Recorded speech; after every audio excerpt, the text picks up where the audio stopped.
Olá, hoje nós iremos estudar acidez e basicidade de compostos orgânicos.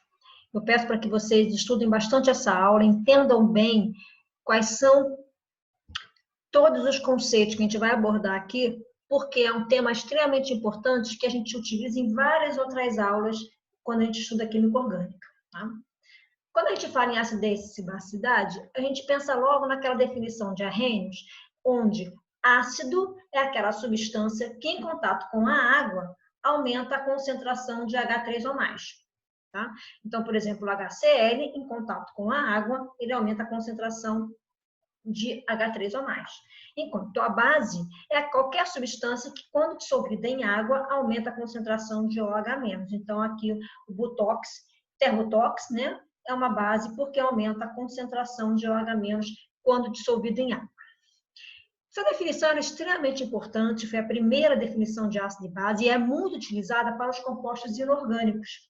Os compostos orgânicos, ela deixa a desejar, porque a maioria dos compostos orgânicos não são solúveis em água. Então, Bronsted e Lowry, ele fez, então, vamos dizer assim, ampliar um pouquinho mais essa definição, e aí, para ele, ácido é qualquer espécie que doa ou cede um próton.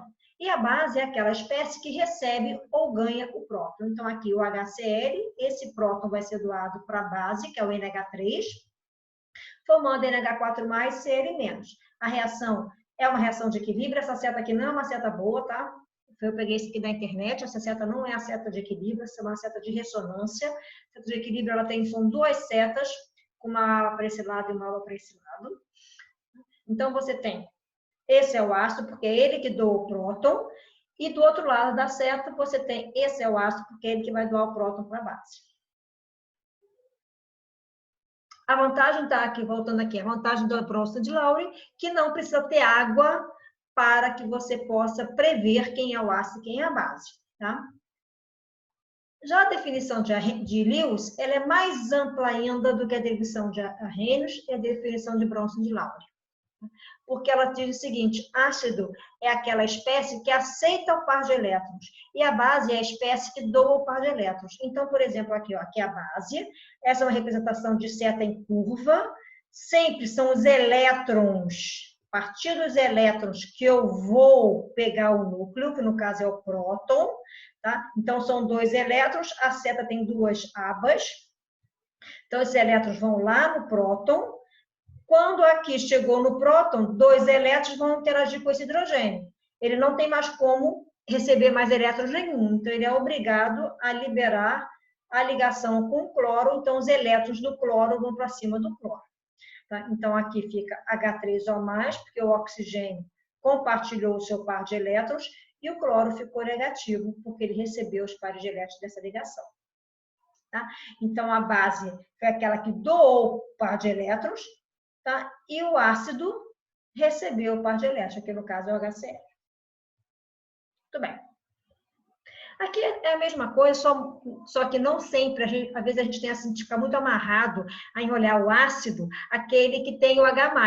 Mas não, ácido é aquele que recebe o par de elétrons. Então aqui, ó, o boro, tá? O boro, na sua configuração eletrônica, ele tem um orbital vazio, então ele consegue receber o par de elétrons, formando, então, um adulto ácido básico. A gente vai estudar agora as reações de ácido e base de Bronsted e Lowry. Ela é extremamente importante porque a maioria das nossas reações vão envolver os conceitos de ácido e base Bronsted e Lowry. Tá? Então, eu preciso saber o seguinte, de antemão, quem é o ácido e quem é a base? Eu posso fazer isso de duas maneiras. Uma maneira muito simples, que é a abordagem quantitativa, que basta comparar os valores de pK. Os valores de pK são valores tabelados, tá? Ou então eu preciso de uma abordagem qualitativa, que eu vou analisar a estrutura química das minhas substâncias. E é essencial que você domine os dois métodos, porque nem sempre você tem os valores de pK disponíveis. Então, você tem que saber analisar pela abordagem qualitativa. Então, qual é a abordagem quantitativa? A abordagem quantitativa, ela se baseia na constante de acidez, no pK. Como é que eu meço o pK? toda reação ácido e base é uma reação em equilíbrio. Sendo uma reação de equilíbrio, existe uma constante de equilíbrio.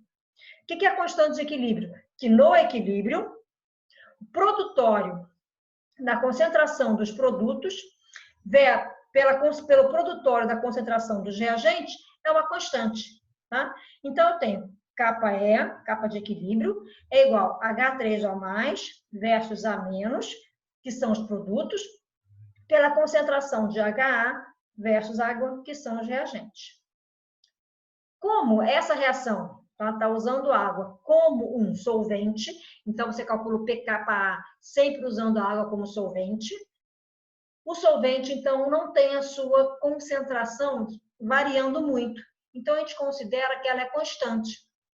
Se a concentração do solvente, que no caso é a água, é constante, se você leva ela para esse lado da equação, você vai ter K de equilíbrio versus água, tudo sendo uma constante.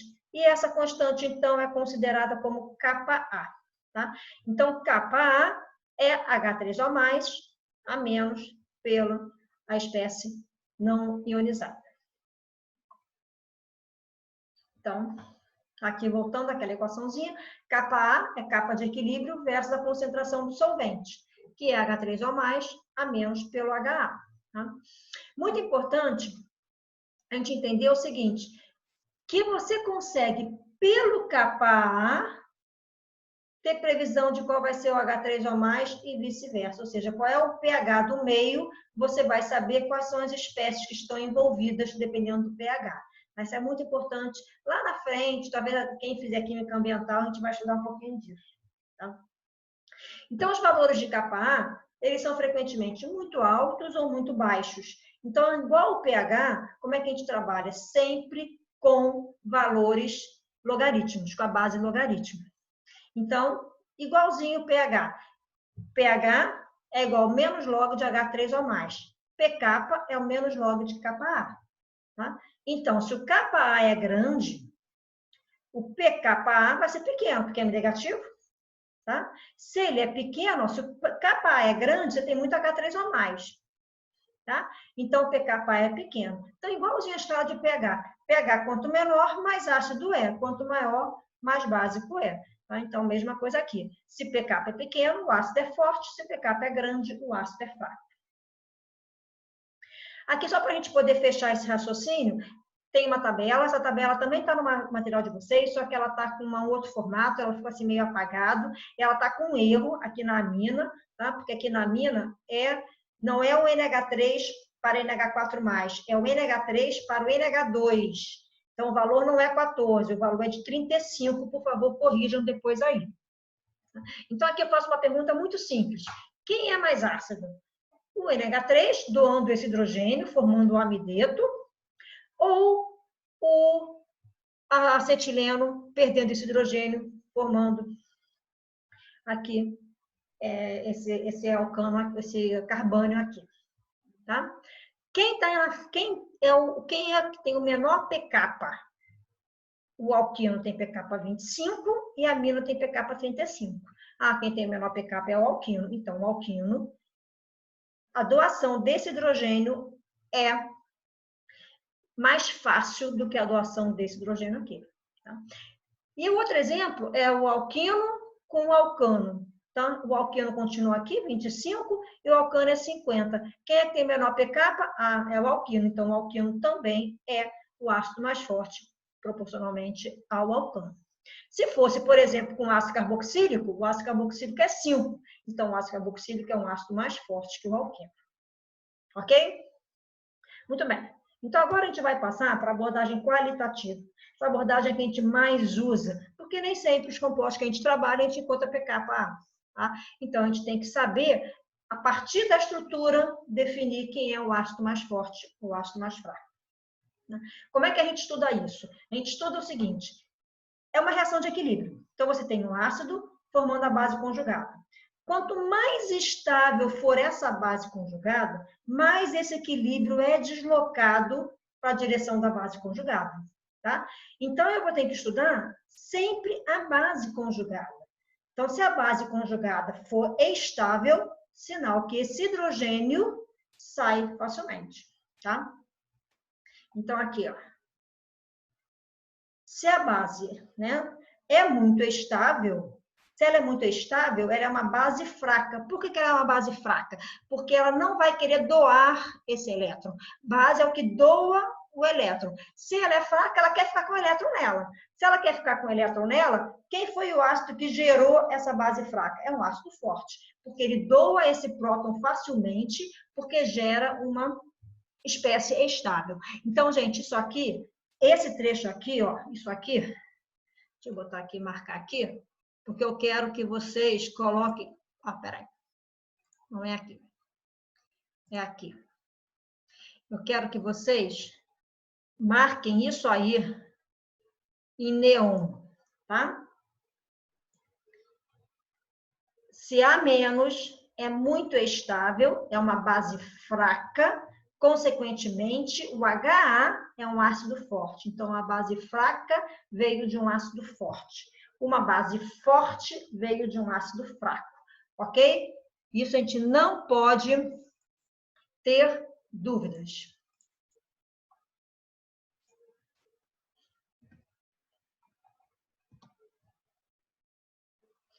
Então, vamos agora, então, entender como é que a gente analisa isso, né? Aqui eu tenho dois ácidos, o ácido HA e o ácido HB.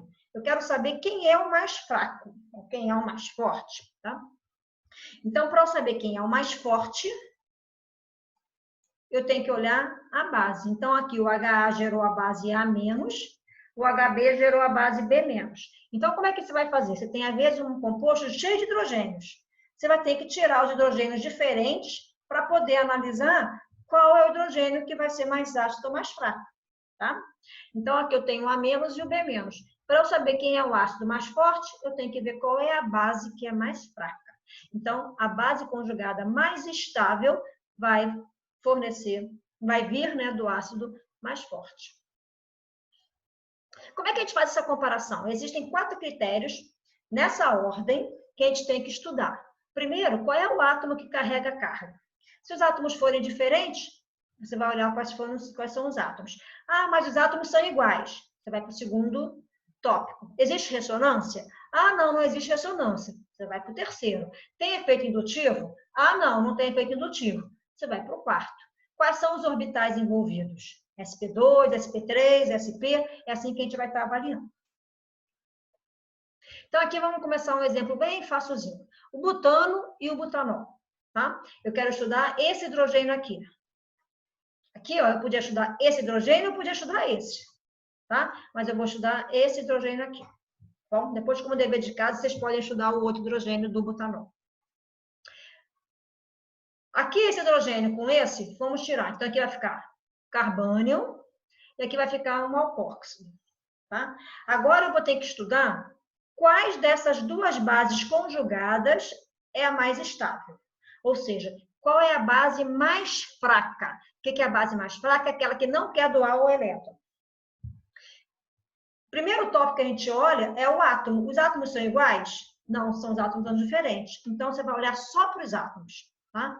Bom, carbono e oxigênio. Na tabela periódica, carbono, nitrogênio, oxigênio e flúor está na mesma linha, tá? Então, carbono, quando está na mesma linha, carbono e oxigênio, o que importa é a eletronegatividade. Então, você tem que olhar a diferença da eletronegatividade entre eles. O que a eletronegatividade é? É aquela capacidade daquele átomo em suportar aquela carga negativa. Então, quem é que tem maior eletronegatividade? É o carbono ou o oxigênio? Tá? O carbono em torno de 2,5, o oxigênio em torno de 3,5. Quem tem maior eletronegatividade? É o oxigênio. Então, se é o oxigênio suporta melhor aquela carga negativa. Ou seja, ele vai doar aquela carga com mais dificuldade, porque ele está bem, ele está estabilizado com aquela carga. Tá? Então, se o oxigênio é a base mais fraca, quem é o ácido mais forte é do butanol. Tá bom? Então, sempre é assim, tem que analisar quem é a base mais estabilizada, ou seja, a base mais fraca, e é ela que vem do ácido mais forte. Entendido? Aqui, deixa eu ver aqui se eu posso. Agora, aqui eu tenho água e H2S, tá? Então, eu vou tirar esse hidrogênio daqui e vou tirar esse hidrogênio daqui. O H- e esse H-. Aí eu vou olhar na tabela periódica. Oxigênio e enxofre estão na mesma coluna, tá? Quando está na mesma coluna, quando é na mesma linha, quem está regendo predominantemente é a eletronegatividade. Quando é na mesma coluna, quem predomina não é a eletronegatividade, porque eles têm basicamente uma eletronegatividade muito próxima. Quem predomina é o tamanho do átomo. Tá? Por quê? Você vai estar colocando mais elétrons. Você está aumentando as camadas. As camadas têm que ser maiores para suportar mais elétrons. Então, quanto maior, então, oxigênio e enxofre vão ter na última camada lá os 6 elétrons, né? No orbital 2 e no orbital 3. 2s e 2p. Tá? Então, vai ter lá o mesmo número de elétrons, só que o enxofre, ele é da terceira camada, então ele é maior.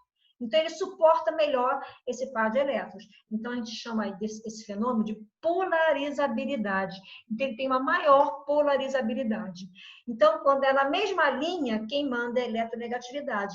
Quando é na mesma coluna, quem manda é a polarizabilidade. Ou seja, quem é maior estabiliza melhor a carga. Então, entre oxigênio e enxofre, quem estabiliza melhor a carga é o enxofre. Se o enxofre estabiliza melhor a carga, o enxofre é a base fraca. A base mais fraca veio do ácido mais forte. Então, H2S é o ácido mais forte. O terceiro é a ressonância. Tá? A ressonância, olha aqui, vamos imaginar o álcool, o etanol e o ácido acético. Eu vou tirar esse hidrogêniozinho daqui, esse hidrogêniozinho daqui. Então, eu vou ter aqui o alcóxido e um acetato, um carboxilato. Tá? Aqui, o alcóxido está com a carga localizada. No caso do carboxilato, eu tenho essa ressonância aqui, ó. Olha aqui a seta, né, em curva, sempre 2 setas para poder mostrar o deslocamento de elétrons. Sempre são pelo menos 2 setas. Então, aqui eu já desestabilizei a carga por 2 oxigênios. Aqui ela está toda localizada aqui. Então, vamos supor, se aqui for 100%, aqui é 50% e 50%. Aonde a carga, então, está mais deslocalizada? É no carboxilato. Então, o carboxilato é a base mais fraca. Se é a base mais fraca, quem é o ácido mais forte? É o ácido acético. Tá bom? A terceira é a indução. Então, repara só, aqui, ó, os átomos eram iguais. Eu fui ver se tinha ressonância. Aqui, os átomos continuam sendo iguais. Os dois têm a mesma ressonância. Então, eu vou para o terceiro tópico, que é o efeito indutivo. Tá? Tem algum átomo na cadeia, o mais próximo possível, tá? Onde você está tirando aquele próton que tenha eletronegatividade, que vai puxar por indução, vai puxar os elétrons por indução. Nesse caso aqui só tem hidrogênio, e aqui você tem o cloreto. 3 cloritos, né? 3 cloros. Então, os cloros são átomos eletronegativos, eles puxam os elétrons por indução. Tá? Quanto mais afastado tiver esses cloros, menor é esse efeito indutivo. Então, se, por exemplo, eu fosse comparar esse aqui para um que o cloro está mais distante, esse seria a base mais fraca. Tá? Então, o efeito indutivo o quê? Se você tem átomos eletronegativos ali próximos, quanto mais próximo, maior é o efeito indutivo. Então, isso faz com que essa carga fique mais estabilizada. Se a carga fica mais estabilizada, é uma base fraca e, como consequência, é o ácido mais forte. O último é, aqui só mesmo falando que, só para poder completando, que o efeito indutivo, ele é dependente também do número de átomos eletronegativos que você tenha na cadeia. Então, aqui, ó, o pKa é 4,5, tá? Em torno de 4,5, não tem cloro nenhum. Colocou um cloro, foi diminuindo, ó, diminuiu bastante. Colocou 2 cloros, mais ainda. Colocou 3 cloros, olha. Ou seja, esse é o ácido mais forte, porque a base conjugada gerada vai ser mais fraca, porque está com 3 cloros puxando elétrons. E o último é o orbital, tá bom? Lembra que eu falei lá na primeira aula de hibridização? Preste atenção a essa tabelinha é muito importante, que ali eu falava de eletronegatividade, foi o último slide da aula, era eletronegatividade, né? Então, vamos aqui entender. Aqui eu tenho Eu escolhi esses dois átomos de hidrogênio, mas tem outros aí na figura que vocês podem até estar escolhendo para estudarem. Tá? Então, eu escolhi esse hidrogênio aqui, que tem esse carbono sp2, e esse aqui do carbono sp3. Tá? Então, aqui eu vou formar um carbônio no carbono sp2, aqui eu vou formar um carbônio no carbono sp3. Os dois são carbonos, os dois não têm eletronegatividade, os dois não têm efeito indutivo. Então, quem está mandando é o orbital. Esse orbital é o orbital sp2, esse orbital é o orbital sp. Tá? O sp2 é menos eletronegativo do que o orbital sp. Por que o sp é mais eletronegativo? Lembra que tem o maior caráter S, tá? E o menor caráter P, ou seja, o orbital sp ele é mais curto. Se ele é mais curto, ele sofre mais influência do núcleo. Tá? Então, o orbital sp é mais eletronegativo. Se ele é mais eletronegativo, ele estabiliza melhor essa carga. Se estabiliza melhor essa carga, essa é a base mais fraca. Sendo a base mais fraca, veio do ácido, do hidrogênio mais ácido. Entendido até aqui? Tem alguns exercícios para vocês fazerem nos slides. É importante que vocês façam para que vocês realmente consolidem esse conhecimento. Vamos agora trabalhar com as basicidades de aminas. Tá? As aminas, ela é extremamente importante porque você tem uma amina, tá? Ela doa esse par de elétrons aqui para pegar esse hidrogênio. E ela fica, então, protonada e aqui forma o carboxilato. No caso das aminas, a gente não tem o valor de pKb muito estabelecido. Você vai encontrar em qualquer livro isso. Você não encontra. O que você encontra são os valores de pKa, tá? Da amina protonada. Então, eu quero saber qual é a basicidade dessa amina. Eu vou analisar qual é o pKa da sua forma protonada. É isso que eu vou estudar. Então, eu vou comparar esse pK com esse aqui para saber quem é mais ácido. Tá bom? Então, a gente vai dando aqui algum para vocês entenderem o que a gente vai falar. Então, no caso da amina, quanto maior o valor de pK, tá? Mais forte é a base. Porque o pK é a mesma relação do pH. pH é o índice de H3 ou mais. Quanto mais H3 ou mais você tem, menor o pH. Quanto menos H3 ou mais você tiver, maior é o pK, a basicidade. Então, é a mesma coisa. Quanto maior o pKa, maior é a basicidade daquela amina. E aí vocês vão ver que os valores de pK do íon amônio variam. Se for uma alquilamina, ou seja, uma cadeia de carbono sp3, o sp2, né? Não sendo aromática, é de 10 a 11, e a arioaminas é de 4 a 5. Ou seja, uma alquilamina é muito mais básica do que uma arioaminas. Por que isso? Isso ocorre, ó, muito mais básica do que aqui. Isso ocorre porque esse par de elétrons na arioamina está deslocalizado. Tá? Então, ele está ali, se ele está deslocalizado, você não vai doá-lo facilmente. Tá? Então, a estabilização promovida pela ressonância é perdida se o par de elétrons livres é protonado. E, como resultado, o átomo de nitrogênio de uma amina é menos básico do que o nitrogênio de uma alquilamina. Ou seja, no alquilamina, o par de elétrons está ali pronto para sair. Na arioamina, ele está deslocalizado. Aqui mostra alguns exemplos do pK, só para a gente poder estar discutindo, que eu vou discutir aqui na frente. Aqui, ó, uma metioamina 10,6. Você vê que é tudo em torno de 10, se é metil, se é etil, se é propil, tudo em torno de 10, não faz diferença. Se você tem duas metilas, também não faz muita diferença. Tá? Se tem 3 também, ó, tudo muito parecido. Não é a quantidade de alquil que está ligado ao nitrogênio que vai fazer tanta diferença assim. Porém, quando vem para as arioaminas, o valor cai assustadoramente. Tá? E aí depois a gente vai discutir por que esse aqui, ó, é 0,4, ou seja, um pK altíssimo em relação a esse que o pK é 4,6. Olha a piridina, tá? A piridina em relação, por exemplo, a ciclohexylamina. Bem diferente, né? Agora, a piridina em relação a uma arioamina tem uma diferençazinha que a gente vai estar discutindo depois. Tá. Então, vamos aqui entender. Vamos por etapas. Tá? No caso de uma arioamina, se você tiver grupos, o que a arioamina está fazendo? A arioamina está, o grupo aromático está puxando os elétrons do nitrogênio.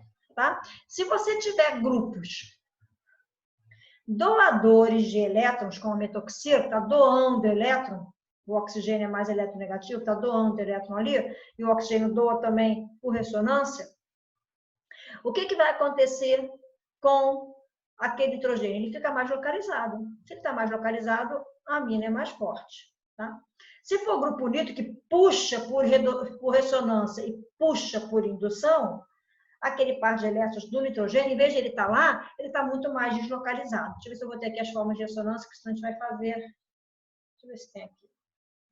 Até tem uma aqui, ó. Imagina, aqui está o grupo nitro, tá? Representação do grupo nitro. Depois eu vou querer que vocês façam bem essas formas de ressonância, porque eu sei que vocês se enrolam um pouquinho com isso, mas a gente vai trabalhar isso daqui a pouco. Aqui está o grupo nitro. O grupo nitro ele é um nitrogênio, duplo oxigênio. O nitrogênio é positivo e aqui é um simples oxigênio negativo, tá? Uma ligação aqui. Então, deixa eu ver se eu consigo aqui, para a gente poder... Não era aqui que eu queria vir.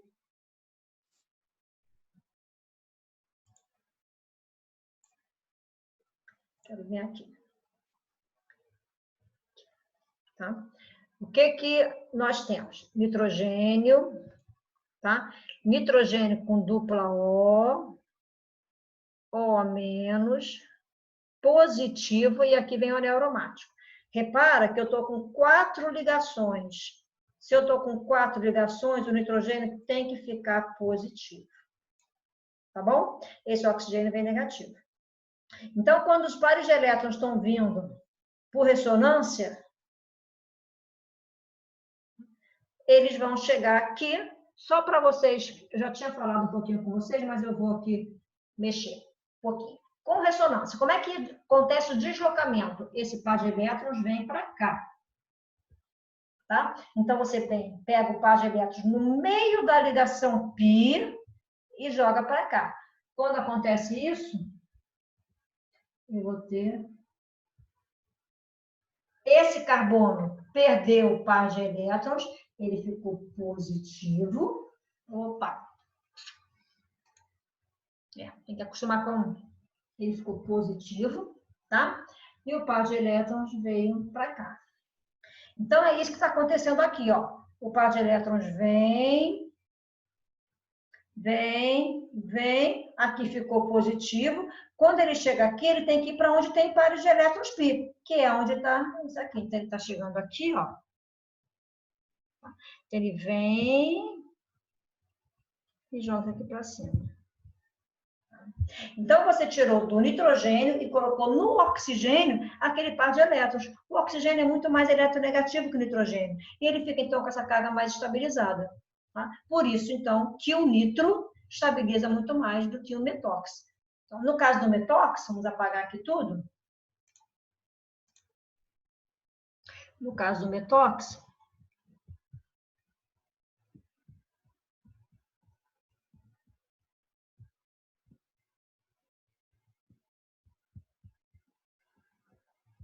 o oxigênio que vai doar o par de elétrons. Tá? Então, ele vai deixar...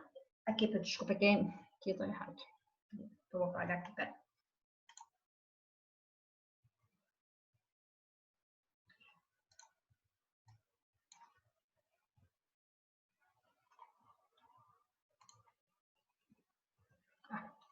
Não vou conseguir. Peraí, deixa eu ver se eu vou conseguir aqui.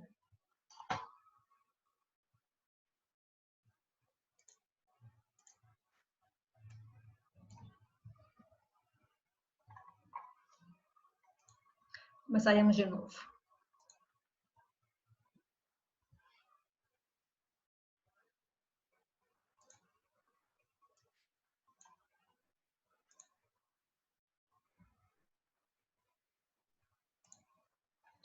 aqui, ó, esses pares de elétrons, esse par do oxigênio vem para cá e vem para cá, tá? Então, quem é que vai estar mandando melhor o oxigênio do que o nitrogênio? Você vai ter essa, porque o oxigênio ele doa bem por ressonância. Ele puxa por indução, mas ele doa muito bem por ressonância. Lembra que eu falei que o carbono e o oxigênio têm o mesmo tamanho orbital? Então, essa interação é muito grande, tá?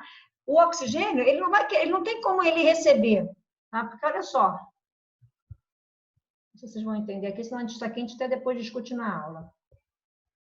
Tá?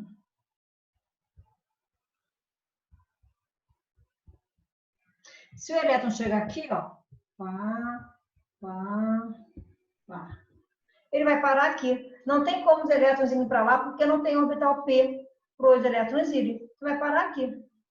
Tá bom? Ele vai estar ali voando por indução, mas não é, ele prefere doar por ressonância e aí vai centralizar mais essa carga em comparação com o grupo nitro, que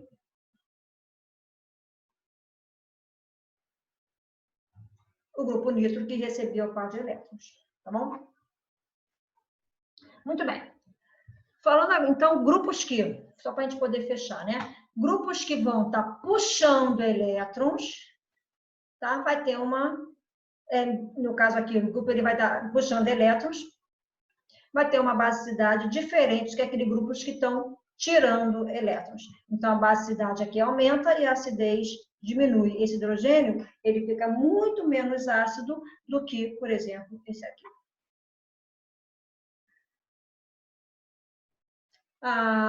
No caso das amidas, o que vai acontecer com as amidas? As amidas, elas já têm o par de elétrons em ressonância. Se o par de elétrons está em ressonância, ele não está localizado. Então, se ele não está localizado, é uma base muito fraca. Tá? Então, as amidas, elas não são bases, elas são bases fracas. Uma outra coisa importante são a basicidade das aminas, agora não mais do aril. Tá? Então, o aril é o seguinte, você está puxando o grupo nitro, aquele par de elétrons do nitrogênio. Vamos aqui para a gente poder ficar bem claro. Se você está olhando, deixa eu voltar para cá, que eu acho que acabou de ficar mais confuso. Se eu quero doar esse par de elétrons aqui, ele não pode estar deslocalizado. Tá? Não pode ter muitas formas de ressonância. Como dever de casa, eu vou querer que vocês me entreguem as formas de ressonância desses compostos aqui, tá? Para eu saber se esse par de elétrons está mais localizado ou está menos localizado. Só aqui, tá bom? Então, vocês vão ver, está mais localizado ou está menos localizado?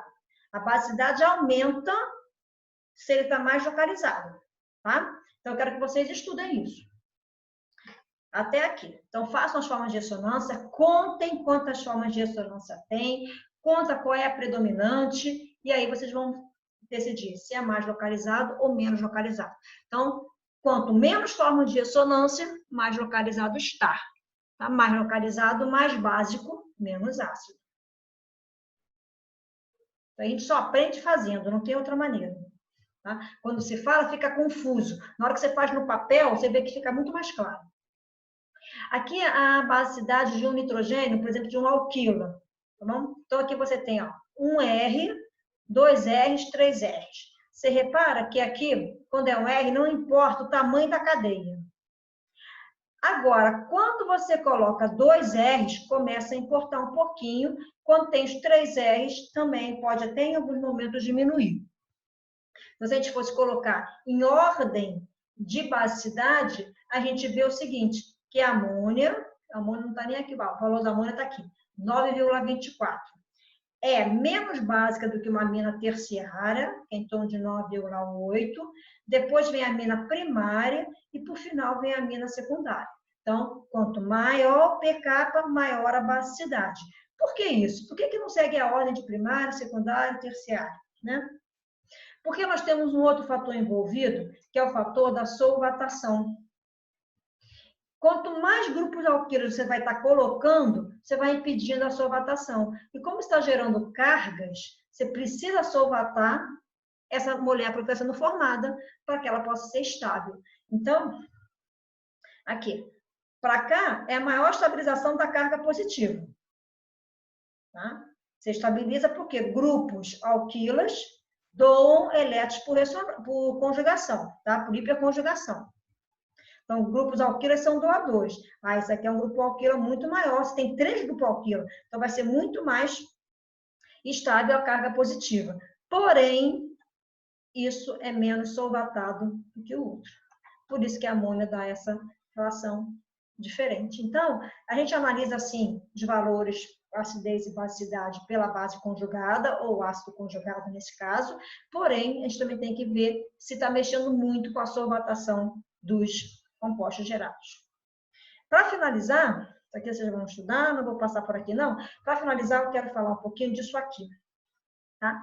Aqui, ó, nitrogênio aqui, ele é o nitrogênio sp3, aqui está sp2. Então, olha a diferença do pK. Tá bom? Quem é que está com um par de elétrons mais preso? É o sp3 ou o sp2? Tá? Pensem aí e me respondam. Aqui é a mesma coisa, ó, sp3 e sp. Tá? 10,8 e menos 10. Olha a diferença. Bom? Então, vai fazer diferença quem é o ácido conjugado mais forte. O ácido conjugado mais forte é a base mais fraca, né? Então, quem é que vai estar com o par de elétrons mais localizado ali? Quem é que estabiliza melhor o par de elétrons? É o sp3 ou é o sp2? Quem é o mais eletronegativo? É o sp2, então ele vai estabilizar melhor.